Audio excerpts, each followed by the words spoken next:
Hello there. Before I begin, I want you to all close your eyes and just imagine yourself as a conservative in Portland, Oregon, or Berkeley, California. And just think about being called a racist, a fascist, or you Nazi scum, while also getting sucker punched and foam getting sprayed on you by far left-wing groups, where those groups do everything in their power to try and silence right-wingers from expressing their beliefs and opinions, in which they humiliate them and shut down their prayer groups in California, where those conservatives were never promoting racism and were never affiliated to those white supremacist and neo-Nazi groups seen in Charlottesville, Virginia to begin with. They all just wanted to express their First Amendment right and still feel like they have a voice in this country and wanted to be heard. You all may be asking me why I'm saying this to you, and that is because the mainstream media is not even talking or calling out these far left groups like Antifa what they are. And that is the fact that they are domestic terrorists and they should be treated and labeled as such. Since they suppress or silence conservative journalists or prayer groups, they have attacked an ICE facility, and the fact that they vandalize private property and have zero respect for the rule of law and our country. One of those reasons why Antifa are a bunch of domestic terrorist lunatics, these have zero respect for other people's beliefs, such as conservatives, and instead of listening to them, they just silence them and do everything in their power to humiliate them. Where a conservative writer that goes by the name of Andy No, who was violently attacked by these hateful and anti-American groups in Portland, Oregon, in which No was sucker punched, had foam sprayed on him, water poured on him, getting eggs thrown at him, while also being chased by these violent animals in the streets, where that's going to put a permanent scar on his entire life, a one that he will never forget. We're also shutting down a conservative prayer group in Berkeley, California by attacking them and silencing those traditionalists from expressing their religious beliefs and practicing their First Amendment right. They do this by disturbing the right wingers' rallies and as well start violently fighting them. That leads to ordinary people getting hurt. But that doesn't stop there, because anti-fascists also attacked an immigration custom enforcement facility, just because those groups think ICE are the new Gestapo that conducted raids all over the nation and saying that they put children in cages with them being separated from their parents, when that was never true whatsoever. Where according to the Blaze, they mentioned a man that was an Antifa activist that was armed with a rifle and a Molotov cocktail or flare that attempted to set fire on an ICE detention facility in Tacoma, Washington. This right here is more of a reason why we should label these anarchists as domestic terrorists, because attacking an ICE facility is already an act of terrorism.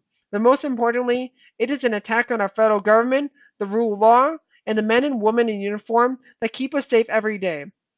If you want to change the law, you don't attack an ICE facility, because that's not change. That's a crime and a felony. If you really want to change the law, you do it by electing officials to represent you and conduct legislation to change the law. You don't do it to people who swore an oath to protect the Constitution and the rule of law in this country.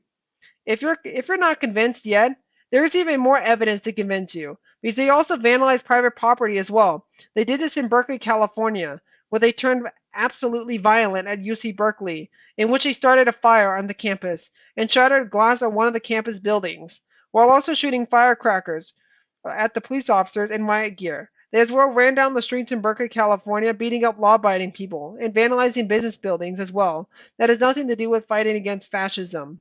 As well, these anti-fascists have zero respect for the rule of law or authority. When they have been seen vandalizing a squad car, they raided an ICE facility where they later took down an American flag to later put up a Mexican flag, also saying things that America was never great, where they even protested the inauguration of Donald Trump, when they vandalized stores and banks by shattering glass and starting fires in the streets of the District of Columbia.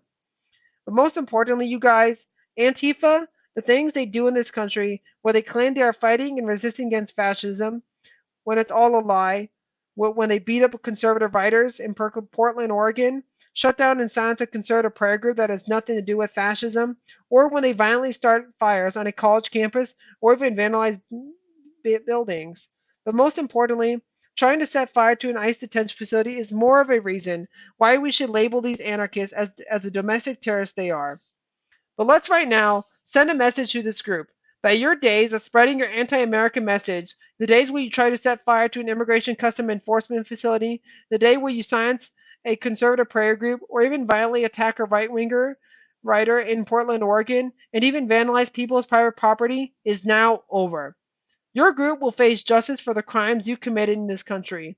Let's together label Antifa as domestic terrorists to preserve American history, the United States Constitution, protect people's First Amendment right, our government, and most notably the rule of law for this great country, to build a safer, a secure, a better, and a brighter future for all Americans that will never abandon the principles that make this country great.